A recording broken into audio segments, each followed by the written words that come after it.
dernier quart d'heure de Smart Bourse chaque soir, c'est le quart d'heure thématique et une fois par mois, nous avons rendez-vous avec les équipes du Café de la Bourse pour un exercice de pédagogie boursière. C'est Louis Yang, cofondateur du Café de la Bourse, qui est à mes côtés ce mois-ci. Bonsoir Louis. Bonsoir Grégoire. Merci beaucoup d'être avec nous. Parmi les sujets qu'on a déjà traités avec vous ces dernières saisons, choisir une bonne enveloppe pour investir en bourse, on en a parlé et donc on a régulièrement parlé du PEA avec vous notamment. Louis, le thème de cette chronique pour vous, c'est de savoir comment trouver le bon PEA. Oui, exactement, parce que l'offre s'est beaucoup diversifiée. Cette année, il y a le lancement, notamment par des néobanques ou de brokers internationaux, de nouveaux PEA. Donc, ce serait Oui. bête de ne pas en C'est profiter. sûr, ça devient alors une jungle, j'en sais rien, mais en tout cas, comme vous dites, une offre qui s'est démultipliée là. Exactement, différenciant. Donc, il faut savoir effectivement comment choisir Ouais. le bon PEA pour Alors, son profil. les règles de fiscalité restent les mêmes, ça évidemment, mais derrière ces offres, il y a effectivement des caractéristiques différentes. Quels vont être les premiers critères pour vous à regarder Oui, effectivement, la fiscalité, toutes les contraintes liées au PEA, c'est évidemment la même chose partout. En revanche, le premier critère qui peut être intéressant à regarder, c'est l'exhaustivité en termes d'actifs. Ouais. Évidemment, on est limité dans le cadre du PEA à toutes les entreprises qui sont dans l'espace économique européen. Si on veut prendre des actions, on est aussi limité en termes d'OPCVM ou d'ETF à 75% dans un espace économique européen détenu. Donc, tout ça, en fait, ça ne change pas. Mais il y a quand même des PEA qui vont proposer plus de choses que d'autres. Ouais, Donc, c'est-à-dire par exemple, tous les PEA vont proposer évidemment les titres d'Euronext Paris, ça, Eh c'est sûr. Mais si on veut aller chercher des choses dans des pays un peu plus exotiques en Europe ou des ETF plus spécifiques, on a intérêt à regarder et à sélectionner un PEA qui va proposer ça. Parce que je pense que dans le contexte actuel, il faut être sélectif et diversifié. Et donc, c'est bien, dès le départ, d'avoir un PEA assez diversifié par rapport à ça. Ouais. avec la gamme la plus large possible d'actifs disponibles ou en tout cas intégrables au PEA en l'occurrence. Il y a la partie, j'allais dire, technologique également qui entre de plus en plus en compte. Vous l'avez dit, beaucoup des nouveaux PEA sont lancés par des néobanques ou des néo-courtiers. Qu'est-ce qu'il y a de nouveau, j'allais dire, dans cet aspect technologique et cette dimension technologique là. Ouais, effectivement, il y a eu beaucoup d'innovations. Ouais. Il y a beaucoup d'innovations sur ça. Déjà, tout ce qui est trading via mobile, l'application. Donc aujourd'hui, avoir une application, c'est indispensable Oui. pour son PEA.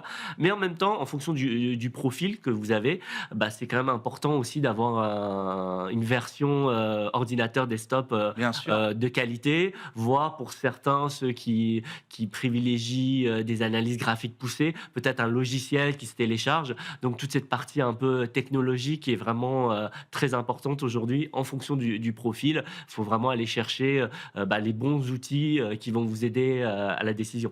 Et vous dites effectivement, trader ou traiter via une application, c'est pas la même chose que trader ou traiter via un ordinateur, PC ou autre, avec une installation plus solide, j'ai envie de dire. Ah oui, c'est différent. Je pense que le mobile, l'avantage, c'est que on l'a dans sa poche, on peut regarder les variations de manière simple, on peut passer des ordres relativement simples, mais dès qu'on veut aller un petit peu plus loin dans l'analyse, ça va pas suffire. Ouais. On va, par exemple, pouvoir passer des ordres directement sur un graphique, on va pouvoir tracer des moyennes mobiles ou d'autres indicateurs qui vont s'afficher de manière Bien sûr.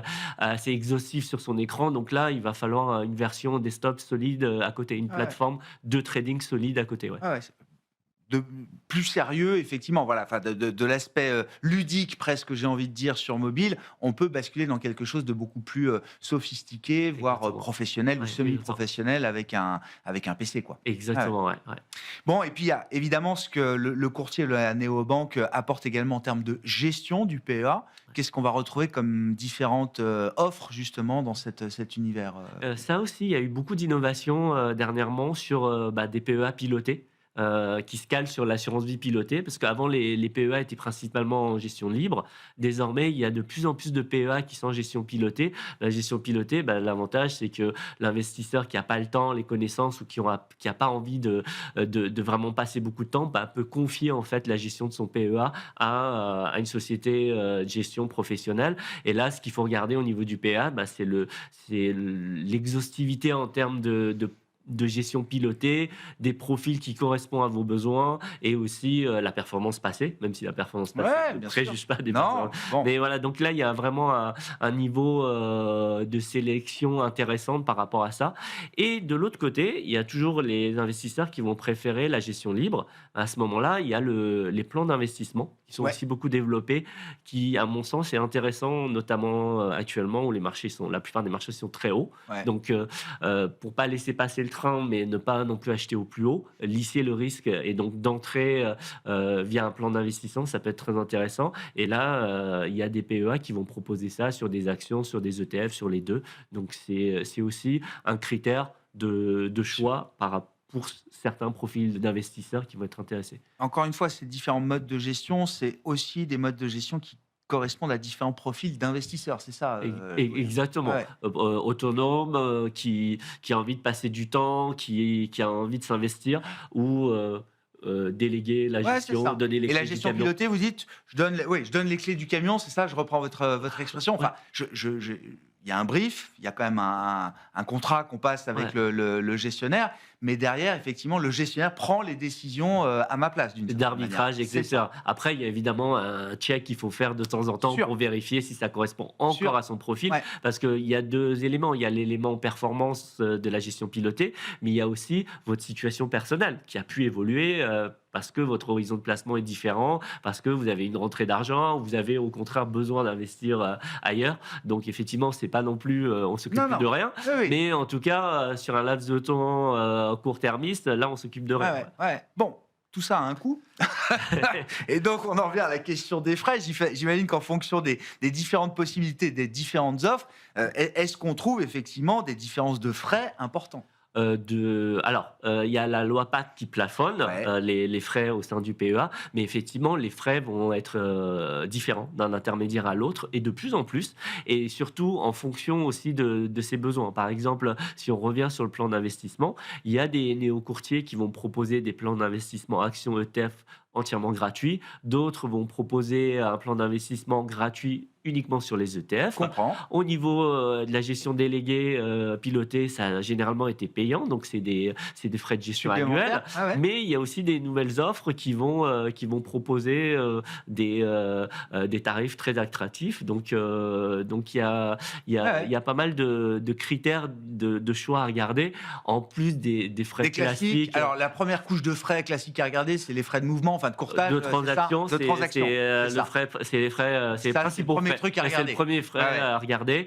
Et après, il y a des frais qui deviennent de plus en plus obsolètes désormais avec l'offre des nouveaux nouveaux, courtiers, des la nouveaux, nouvelle exactement. concurrence, La bien nouvelle sûr. concurrence, exactement. C'est-à-dire les droits d'entrée, d'inactivité, de sortie, tout ça. Normalement, tout ça, c'est à zéro. Donc aujourd'hui, ce qu'il faut regarder, effectivement, Vérifiez bien quand même que c'est à zéro, parce que, enfin, je sais pas, on peut toujours tomber sur des banques ou des maisons qui ont encore des PEA avec ce genre de frais. Ah oui, c'est ça. totalement. Oui, Ah oui, oui, voilà, bien c'est sûr, ça. bien sûr. Voilà, c'est ça. Oui, Oui, oui. tout à fait. Il faut, Mais les nouvelles offres, normalement, mettent ces frais à zéro. Exactement, Ouais, ouais. normalement, mais il y a tellement Ah oui. de couches de frais différents que c'est quand même important de bien étudier la brochure et de vérifier que effectivement tout est à Ouais. zéro et qu'il n'y ait pas des frais de retrait qu'on n'aurait pas vus ou des frais d'inactivité parce qu'on n'a pas été actif pendant plusieurs mois. Bah, je prends un exemple, je reviens sur Oui. les outils tout à l'heure. Il y a des courtiers qui vont proposer des outils gratuitement, mais à condition de traiter un certain nombre comprends. d'ordres par mois comprends. ou par trimestre. Je comprends. Bah ça, faut effectivement faire Ah ouais. attention au niveau du coût.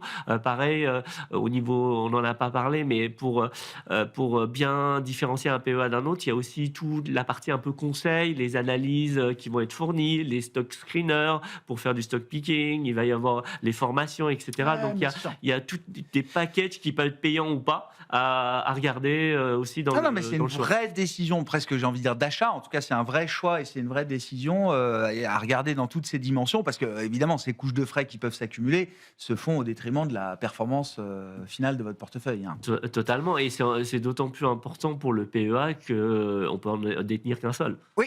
Donc, Et alors justement, ouais. si on trouve que notre PEA actuel n'est pas très bon et qu'on a envie de se tourner vers un autre type de PEA en suivant par exemple vos conseils, on peut transférer, c'est ça Oui, aujourd'hui, exactement. Louis? On peut avoir qu'un seul PEA, mais on peut le transférer. Ouais, On peut le transférer d'un établissement à un autre, tout d'accord. en gardant l'antériorité C'est ça, fiscale. voilà. C'est ça C'est le plus surtout ça important. le C'est plus surtout ça le important. plus important.